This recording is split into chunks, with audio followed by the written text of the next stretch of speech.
The Galactic Confederation had ruled the stars for 12,000 years. 17 ancient species sat on its council, and they believed themselves to be the greatest beings in all of existence. Their fleets numbered in the millions. Their technology could crack planets in half. Their arrogance had no limit, because no one had ever challenged them and survived. When their long-range sensors detected a new species achieving faster-than-light travel in a distant arm of the galaxy, they did what they always did. They sent a single diplomatic vessel to assess and collect. Every young species was the same to them. Weak, primitive, useful only as servants or resources. Ambassador Vexthal of the Corvani species was chosen for this mission. He was 9 feet tall, with scales that glowed different colors based on his mood. Right now, they glowed with boredom. He had done this 100 times before. Show up, frighten the primitives, demand tribute, leave. It was simple work beneath his status, but someone had to do it. His ship emerged from hyperspace near the third planet of an unremarkable yellow star. The natives called their world Earth, and they called themselves humans. Vexthal reviewed the scanner data and felt his scales shift to mild surprise. These humans had colonized 2 planets and 3 moons in their system. They had orbital stations and a defense fleet of roughly 200 vessels. This was more advanced than he had expected. Still, 200 ships was nothing. The Confederation could field 5 million warships if needed. These humans were still insects compared to the elder races. Admiral Daniel Carter received the notification that an alien vessel had entered the solar system. He was a tall man in his early 50s, with gray hair and steady hands, that had seen humanity through 3 civil wars and 1 near-extinction event. Nothing surprised him anymore. He had been waiting for this day his entire career. He ordered the alien ship to dock at the diplomatic station orbiting Mars. Then he contacted Lieutenant Commander Lisa Morgan, his second-in-command, and the sharpest tactical mind in the fleet. "They are here," he said simply. Lisa nodded. She was a woman of 38 with dark skin and eyes that missed nothing. "Should I alert the others?" "Not yet. Let us see what they want first. But have everyone on standby." The meeting took place in a large white room with windows overlooking the red surface of Mars. Daniel stood with Lisa and 4 armed guards as the alien ambassador entered. Vexthal had to duck through the doorway, and his glowing scales immediately shifted to a pattern of superiority and mild disgust. "You are the leader of this species?" Vexthal asked. His voice was deep and resonant, and his translator device made his words sound flat and mechanical. "I am the commander of Earth's defense forces," Daniel replied calmly. "Our president handles political matters. I handle military ones." Vexthal waved a clawed hand dismissively. "It does not matter. You will relay my message to whoever needs to hear it. The Galactic Confederation has taken notice of your species. You have achieved faster-than-light travel, which means you now fall under our jurisdiction. There are rules that must be followed." "What kind of rules?" "Simple ones. You will be catalogued as a minor civilization. You will pay tribute to the Confederation. 15% of your planetary resources annually. This is not negotiable. In exchange, you will receive protection from external threats and limited access to Confederation trading networks." Daniel kept his expression neutral. "And if we decline this generous offer?" Vexthal's scales flashed with amusement. Bright yellow and orange patterns rippled across his body like flames. "No species declines. The Confederation's military might is absolute. Your tiny fleet would be vaporized before your sensors could register our weapons charging. We have destroyed civilizations far more advanced than yours. We have cracked planets and harvested stars. You are nothing to us. A footnote in galactic history. Accept our terms and you will survive. Refuse, and you will be erased." Lisa's hand moved slightly toward her sidearm, but Daniel gave her a small shake of his head. "This was not the time for confrontation. We will need time to consider your offer," Daniel said. Vexthal snorted. "You have 1 standard rotation of your planet. That should be more than enough time for your primitive leaders to accept reality. I will return for your answer." He turned and left without another word. His footsteps echoed through the corridor like thunder. When he was gone, Lisa finally spoke. "He has no idea." Daniel shook his head slowly.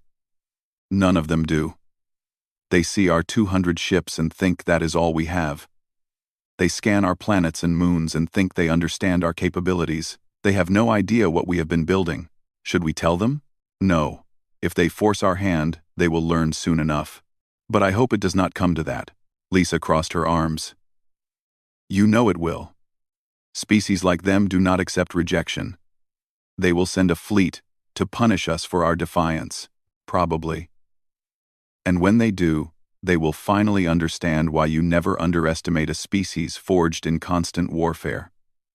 We have been fighting each other since we climbed down from the trees. We have survived ice ages and plagues and nuclear weapons pointed at our own cities. We did not become a spacefaring civilization by being weak. He walked to the window and looked out at Mars. Somewhere beneath that red soil were facilities that the Confederation could not detect. Shipyards building vessels that would make their mighty fleets look like children's toys. Contact President Hayes, Daniel said. Tell her the Confederation has made contact, and they are exactly as arrogant as we predicted. She will want to address the Alliance before we give our response. Lisa nodded and left to carry out his orders. Daniel remained at the window for a long time. He thought about his daughter on Earth and his son serving aboard one of the colony ships heading to Alpha Centauri. He thought about the billions of humans living their lives across the solar system, unaware of the threat that had just arrived on their doorstep. But mostly he thought about the Void Fleet.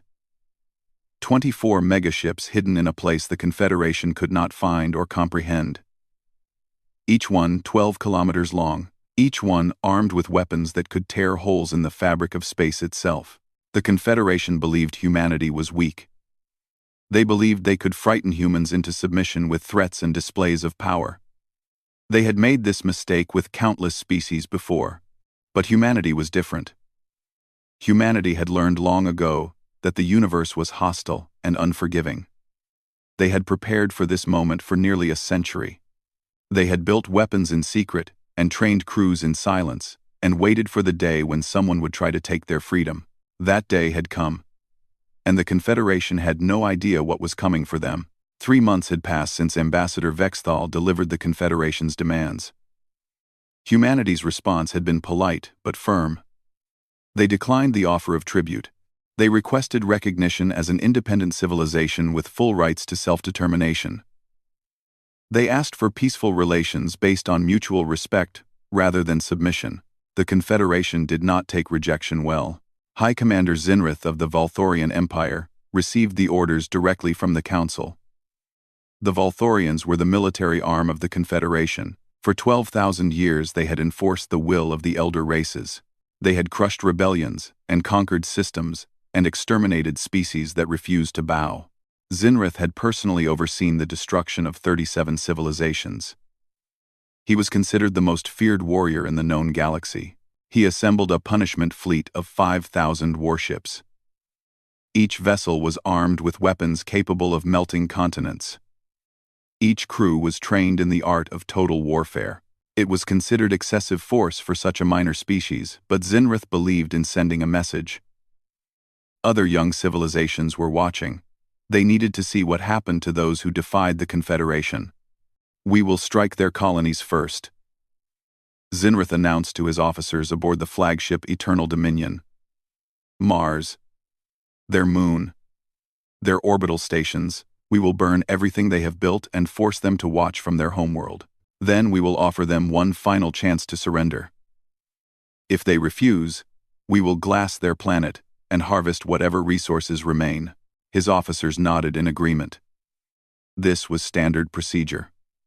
They had done it countless times before. On Earth, President Nicole Hayes stood before the Global Assembly Hall. Every leader of the United Human Alliance was present. Billions more watched through broadcasts that reached every corner of human civilization. Her voice was calm and steady as she addressed her people. Citizens of humanity, the Confederation has rejected our request for peaceful coexistence. They are sending a fleet to punish us for daring to refuse their demands. 5,000 warships will arrive in our solar system in 6 days. Murmurs of fear rippled through the assembly, but Nicole raised her hand for silence. I know many of you are afraid. 5,000 ships against our 200 seems impossible to overcome. But I am here to tell you that things are not as they appear. For 80 years, humanity has been preparing for this moment. We knew that someday we would encounter hostile forces in the galaxy. We knew that our visible defenses would not be enough, so we built something else, something secret, something that will change everything. She paused and looked directly into the cameras. The Confederation believes we are weak because we have not shown them our strength. Today, I am authorizing the deployment of the Void Fleet. Our enemies will learn very soon that humanity is not prey. Void Fleet 4341. After the Void. Deep beneath the frozen surface of Titan, Saturn's largest moon, Admiral Kevin Price stood in a command center that officially did not exist. He was a man of 60 with a shaved head and scars on his hands from decades of service. He had helped build the Void Fleet from the very beginning. He had watched it grow from a single prototype to the most powerful military force in the galaxy. All 24 megaships report ready status, said Captain Amy Sullivan, his operations officer. She was young for her rank, but brilliant beyond measure. She had designed half the weapons systems they would be using. Kevin studied the holographic display floating before him. Each megaship appeared as a blue icon surrounded by technical readouts. 12 kilometers long.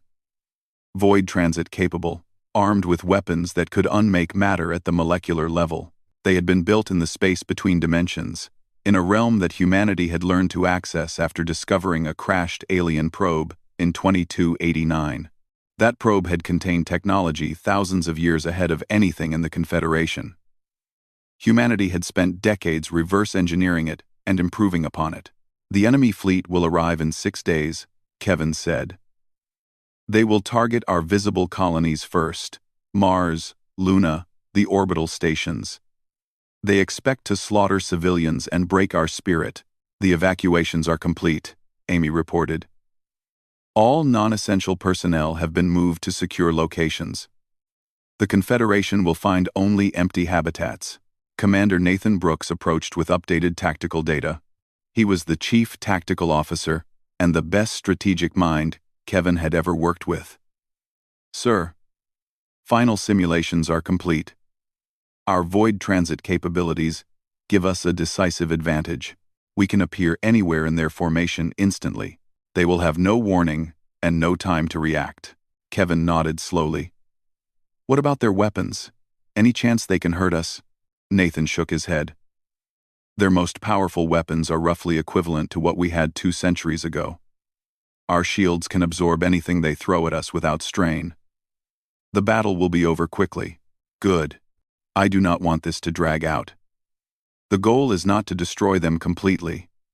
We need survivors who can return to the Confederation and tell them what happened. Fear is a powerful weapon, and I intend to use it. Amy looked up from her console. Admiral, I have to ask, why did we wait so long to reveal the Void Fleet? We could have shown them our strength from the beginning and avoided this conflict entirely.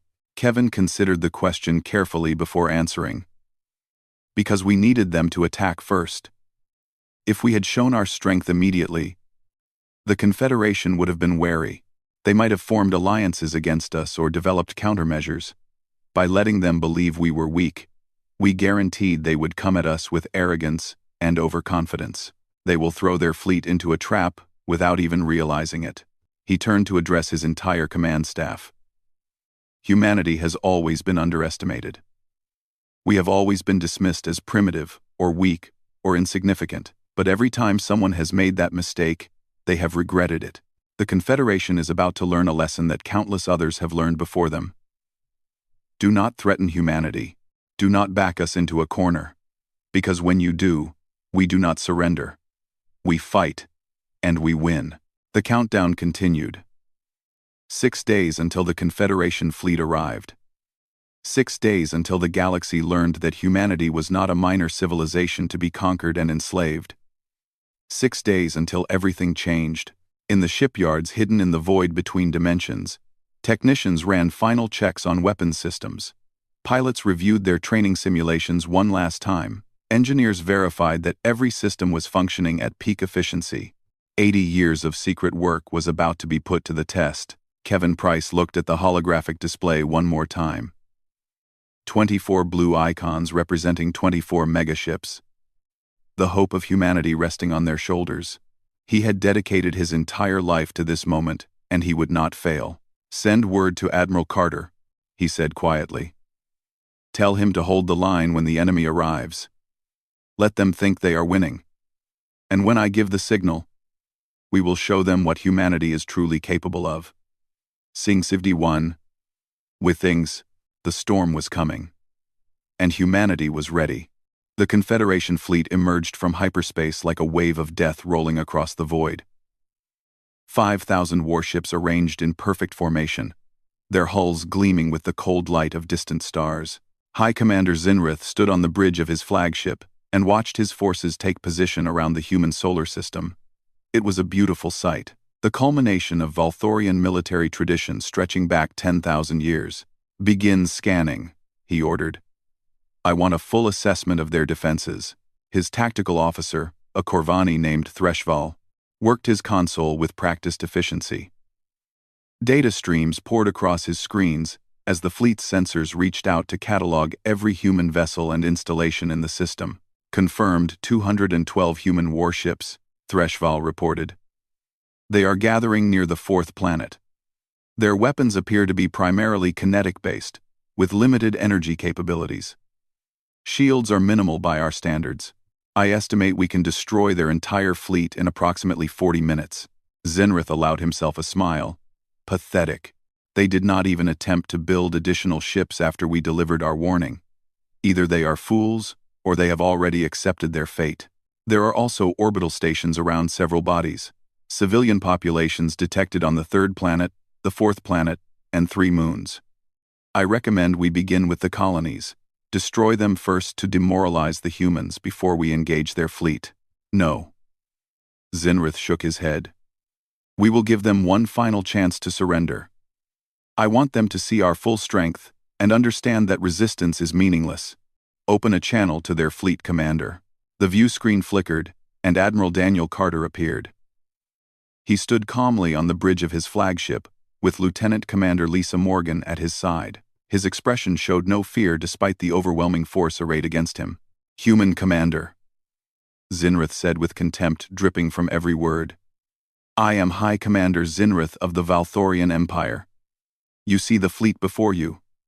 5,000 warships, each one capable of destroying everything you have built. This is your final opportunity. Surrender now and accept Confederation rule. Resist and you will be exterminated. Every man, woman, and child in this system will die. Your species will be erased from history. Choose." Daniel tilted his head slightly, as if considering the offer. "High Commander, I appreciate you taking the time to speak with us before attacking. It shows a certain amount of honor, so I am going to extend the same courtesy to you." Zinrith frowned. "What are you talking about? I am giving you a chance to withdraw. Take your fleet and leave our system. Return to your Confederation and tell them that humanity declines their offer. Do this, and you will survive what comes next. Refuse, and you will learn why threatening humanity is the worst mistake you have ever made." For a long moment there was silence on the Valthorian bridge. Then, Zinrith began to laugh. It was a harsh sound, like rocks grinding together. His officers joined him, their laughter echoing through the command center. "You threaten us," Zinrith said when he finally regained control. "With what? Your 200 primitive ships? Your pathetic defenses? You are nothing. You are insects beneath our boots. I have destroyed civilizations 1,000 times more powerful than yours." Daniel smiled slightly. "I thought you would say that, but you should know that I was not threatening you with our visible fleet." "Then what? With what is behind you?" Zinrith spun around just as the void itself began to tear open.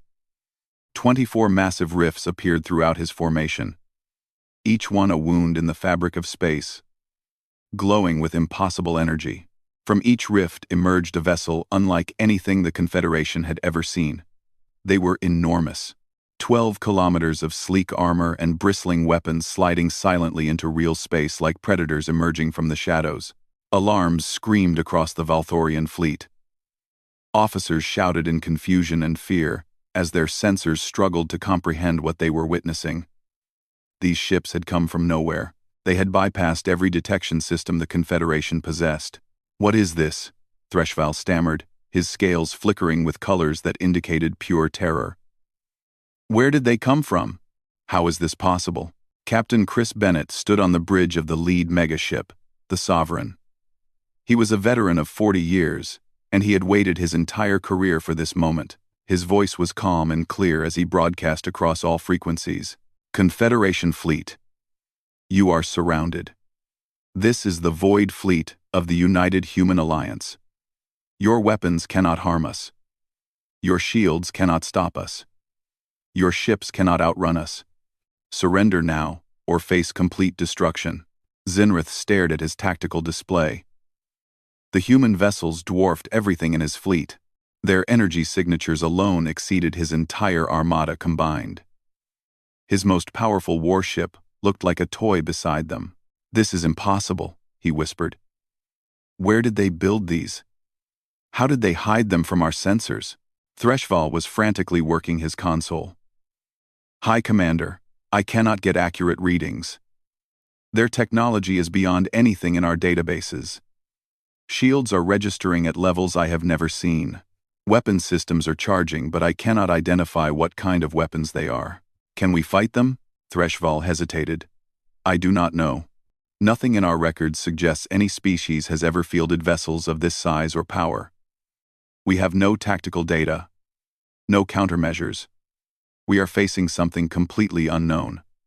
On the view screen, Admiral Daniel Carter was still watching. His smile had not faded. "High Commander, you have heard the offer from our Void Fleet Commander. I suggest you take it. Your intelligence told you humanity was a minor civilization with primitive technology. Your intelligence was wrong. We have been preparing for this day for 80 years. We have built weapons you cannot imagine in places you cannot find. You came here expecting to slaughter helpless victims. Instead, you have walked into a trap. The only question now is whether you are wise enough to realize it." Zinrith felt something he had not experienced in 3 centuries of warfare. Fear. Cold and absolute fear. Creeping through his body like ice water in his veins. His scales, which normally glowed with confidence and aggression, had faded to a dull gray. The arrogance that had defined him since birth was crumbling. Everything he believed about the galaxy was being rewritten in real time. A species they had dismissed as primitives had just revealed technology that made the Confederation look like children playing with sticks. He opened his mouth to give the order to retreat, but his pride would not let him. Pride that had been built over thousands of years. Pride that refused to accept that the mighty Valthorian Empire could be defeated by a species that had barely left its home planet. "All ships," he commanded, his voice steady despite his fear. "Attack formation. Target the nearest enemy vessel and concentrate all fire. We will prove that these humans can bleed." It was the last order he would ever give as a confident warrior. The Confederation fleet moved with the precision of a military force that had conquered half the galaxy. 300 warships broke formation and converged on the nearest human megaship, the Resolute. They were the elite of the Valthorian Navy, crewed by veterans who had fought in 100 campaigns. Their weapons were the finest the Confederation could produce, capable of turning asteroids into dust and burning through the strongest shields known to exist. Captain Laura Mitchell watched them come. She sat in the command chair of the Resolute with perfect calm, her eyes fixed on the tactical display as enemy fire began to converge on her position. She was 52 years old, and she had commanded the Resolute since its launch 15 years ago. She knew every system on this ship better than she knew her own reflection. "Enemy fire incoming," reported Lieutenant Greg Parker, her tactical officer. He was young but talented, hand-picked from 100 candidates. 300 ships concentrating all weapons on our position. Laura nodded. "Let them fire. I want full sensor readings on their weapons capabilities." The first barrage struck the Resolute like a storm of light and fury. Thousands of energy beams and missiles slammed into the ship's shields. The display showed impacts registering across the entire forward section. Any normal vessel would have been vaporized in seconds. The Resolute did not even shudder. Greg blinked at his readings. Shields holding at 98%. Their weapons are barely registering. As expected. Laura turned to her weapons officer. Target their engines. I want them disabled, not destroyed. We need survivors. The Resolute's main batteries activated for the first time in combat. They were called void cannons. Weapons that tore holes in the fabric of space itself. They did not fire projectiles or energy beams. They fired something far worse. Small tears in reality that consumed anything they touched. The first shot struck a Valthorian heavy cruiser. The vessel did not explode. It simply ceased to exist. One moment, it was there, firing everything it had at the human ship. The next moment, there was only empty space where it had been. Not debris, not expanding gas, nothing. The ship and everyone aboard had been unmade at the molecular level. Across the battlefield, the other megaships opened fire. 24 vessels unleashing weapons that defied everything the Confederation understood about physics. Ships vanished by the hundreds. The pride of the Valthorian Navy was being erased from existence as easily as wiping dust from a table. High Commander Zinrith watched his fleet die. His tactical display was filled with blinking icons as ship after ship went dark. 1,000 vessels gone in the first 3 minutes. 2,000 by the end of the 5th minute. The humans were not even trying to destroy everything. They were being selective, targeting engines and weapons while leaving crews alive to witness the massacre. We cannot hurt them, Threshval said, his voice hollow with despair. We have hit the lead vessel with everything we have. Our most powerful weapons. Our heaviest ordnance. It is not even scratching their shields. Then we retreat, Zinrith said. All ships, fall back to hyperspace coordinates. But the megaships had anticipated this. They had positioned themselves at every hyperspace exit point in the system. There was nowhere to run. The Confederation fleet was trapped like animals in a cage. Captain Chris Bennett's voice broadcast across all channels once more. High Commander Zinrith, 3,000 of your ships have been destroyed. 2,000 remain. You have 60 seconds to surrender before we finish this. On the Resolute, Laura Mitchell watched the chaos with something approaching pity. She had expected this fight to be one-sided, but she had not expected it to be quite so brutal. The Confederation had been masters of the galaxy for 12,000 years. Today they were learning that their mastery had limits. Captain, Greg said quietly. Many of their ships are attempting to surrender. They are powering down weapons and broadcasting on all frequencies. Laura nodded. Accept their surrenders. Bring them into formation and have medical teams standing by. Many of those crews will need assistance. Across the battlefield, the slaughter slowed as more and more Confederation ships stopped fighting. They had seen enough. Pride meant nothing when you were facing weapons that could erase you from existence. Survival was the only thing that mattered now. Zinrith stood on his bridge, surrounded by failure. His flagship was the last Valthorian vessel still capable of fighting. Its shields were failing. Its weapons were useless.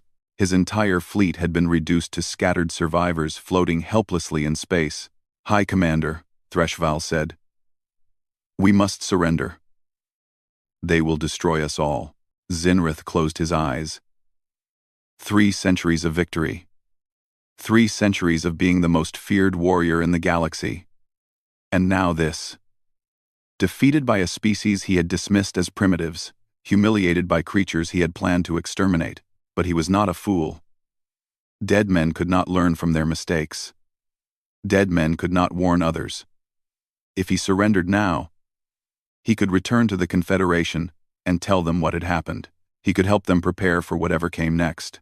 All ships, he said, his voice cracking with emotion he could not hide. Stand down, power down all weapons, we surrender. The words tasted like ash in his mouth, but he forced them out.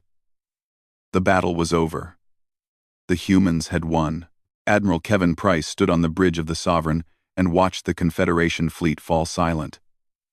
Thousands of warships drifting helplessly in space. their crews alive but completely defeated. It had taken less than 20 minutes from start to finish. "Begin rescue operations," he ordered. "Bring the survivors aboard. Treat them with dignity. They are no longer enemies. They are prisoners of war, and they will be treated according to human standards." Captain Amy Sullivan looked up from her console. "Admiral, we lost 0 ships, 0 casualties. The battle is a complete victory." Kevin nodded, but there was no joy in his expression. "The battle is won. But the war is just beginning. The Confederation will not take this defeat lightly. They will come for us again, with everything they have. And when they do, we will be ready. But first we need to show them that humanity is not interested in conquest. We want peace. We want to be left alone. This battle was fought in self-defense, and our treatment of prisoners will prove that we are better than they believed." He turned to address his crew. "What happened here today will change the galaxy forever. A species they dismissed as weak has shown strength beyond anything they imagined. But strength without wisdom is just destruction. We must be wise now. We must show mercy to our defeated enemies. That is how humanity will earn its place among the stars. Not through fear alone, but through honor." The survivors of the Confederation fleet were gathered and cared for. Their wounds were treated. Their basic needs were met. They were shown a kindness they had never expected from a species they had tried to destroy, and they would return home with stories of human power and human mercy. Stories that would change everything. The news spread across the galaxy like fire through dry grass. The Confederation's punishment fleet had been annihilated. 5,000 warships reduced to scattered wreckage in less than 20 minutes. High Commander Zinrith, the most feared warrior in known space, had surrendered to a species that most elder races could not even name. The 17 species of the Confederation Council convened an emergency session on their capital world. It was the first time in 3,000 years that all 17 had gathered in person. The situation demanded nothing less. Ambassador Vexthal stood before the assembled leaders, his scales flickering with shame and fear. He had been the one to make first contact with the humans. He had assessed them as primitives. He had recommended the tribute demands that led to this disaster. "We underestimated them," he said, his voice barely above a whisper. "We saw their visible fleet and assumed that was the extent of their power. We scanned their planets and believed we understood their capabilities. We never imagined they could be hiding something of this magnitude." Elder Matriarch Sinvala of the Three Shari rose to speak. She was ancient even by the standards of elder races. Her body supported by mechanical systems that had kept her alive for over 4,000 years. Her voice was thin but carried the weight of ages. "The humans have done what no species has accomplished in 12,000 years. They have humbled us. They have shown that the Confederation is not invincible. The question before this council is simple. What do we do now?" Admiral Zinrith, now stripped of his rank and title, provided the only information he had. "Their weapons are beyond anything in our databases. Their ships can appear anywhere without warning. Their shields are impervious to everything we possess. If we send another fleet, it will meet the same fate. If we send 10 fleets, if we send 100 fleets, the result will be the same. Then we are at their mercy," said Counselor Threshvar of the Corvani. "They could destroy us whenever they choose. They could have destroyed my entire fleet," Zinrith replied. "They chose not to.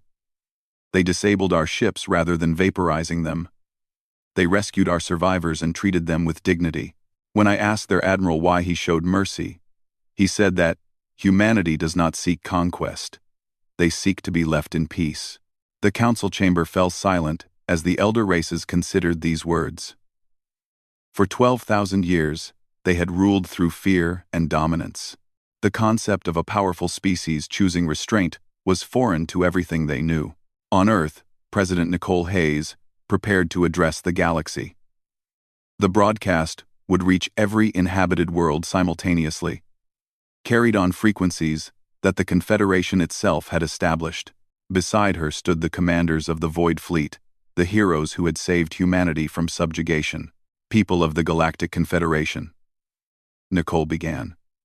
3 days ago, your fleet entered our solar system with orders to destroy our colonies and enslave our people.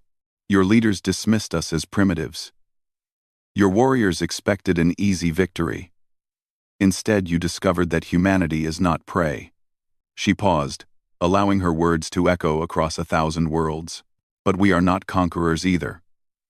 We did not build our void fleet to rule the galaxy. We built it to ensure our survival. We have no interest in your tribute, your territory, or your resources. What we want is simple: equality, recognition, a seat at the table where galactic affairs are decided. Your demands for submission end today. In their place, we offer partnership, fair trade between equals, mutual defense against common threats, a new order where no species is dismissed because of their age or the size of their visible fleet. Admiral Kevin Price stepped forward to add his voice. The Void Fleet will remain as humanity's guardian. We have no wish to use it again. But we will not hesitate if our people are threatened. Let our restraint in battle be proof of our intentions.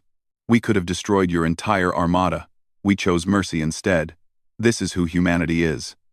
Strong enough to win any fight, wise enough to know when fighting is unnecessary. The response from the Confederation was swift. Within a week, envoys arrived at Earth, requesting formal negotiations. Within a month, the tribute system that had oppressed young civilizations for millennia was abolished.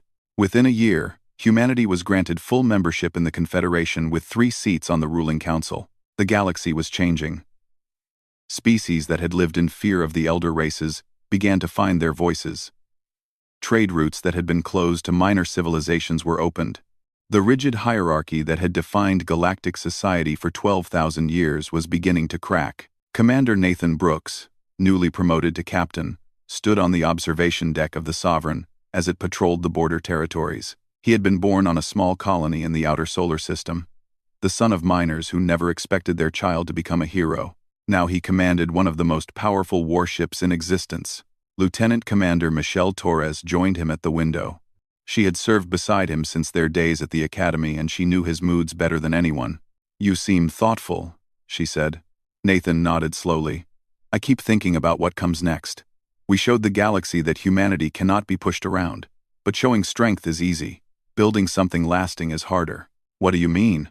"The Confederation ruled through fear for 12,000 years. Fear works for a while, but it always creates enemies. Resentment. Rebellion. If humanity follows the same path, we will end up just like them. Powerful, but isolated. Strong, but hated." Michelle considered this. "So what is the alternative?" "We have to be different.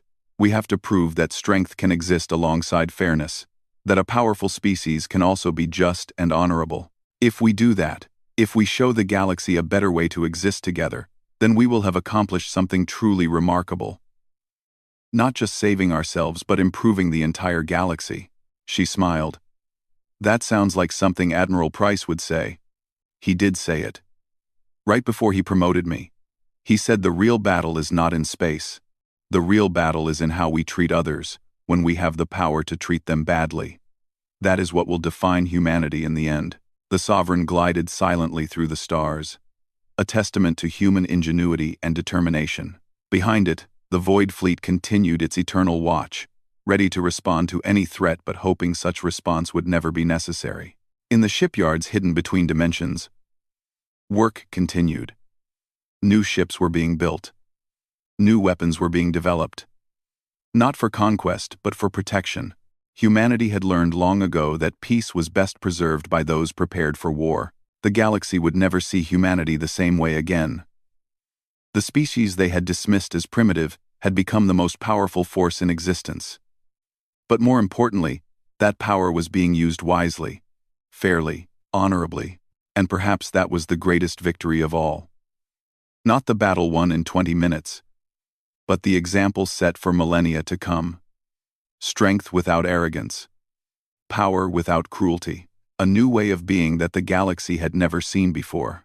Humanity had taken its place among the stars, and everything was different now.